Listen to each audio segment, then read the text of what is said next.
Hey guys, it's me, Irvin, one more time, and I'm going to be doing another comic review for you guys. And today's comic is actually going to be a good one. Today's comic is Dante.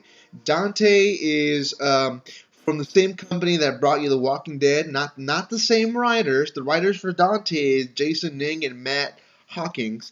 So not the same writers, but it's the same company that brought you The Walking Dead, which is Image Comics. And I want to say they did a good job. Kudos to the writers of this comic. Now, what's the comic about? So Dante is basically a hitman. He's a killer. He kills for money. That's how the story starts. He is the narrator of the story, so you are hearing his side of the story. And what happens is he is tricked to believe that he's going to train someone and ends up being betrayed. And in all this, you learn that he does this job really like most people for their family to provide. And obviously, there's a little softer side to him. Now, what happens is in the time he's betrayed, he tries to escape and accidentally he shoots a little boy and ends up killing him.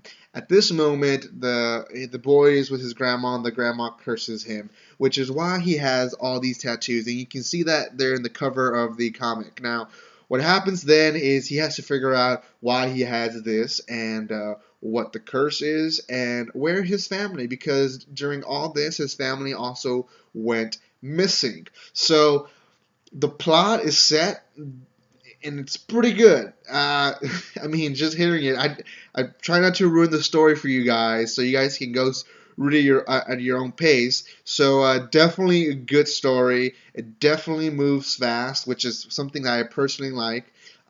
It still gives a lot of character buildup, which is something that I also like, but it's not unnecessary character buildup, which is sometimes in some comics they do that. It's unnecessary to build a certain character, or it's unnecessary to um, give some information that's not really going to help the plot. This so far has, and it's been so good. I like it. I'm still going to give it an 8 out of 10. And that's because it came out in a time that nowadays there's a lot of comics about killers. So you gotta give us something different. Now, they did give us something different with the curse, but I still want something different more, and I know they're gonna do so much better in the next comic books, the next volumes, and this first one did a good job. That's why I'm going to give it 8 out of 10. It's still pretty good. I will recommend it. So if you guys want to buy it or learn more about it, I'll leave some notes below where you guys can go buy it digitally, or you can go buy it in your comic book store if you want to buy it in your comic book store. So great one.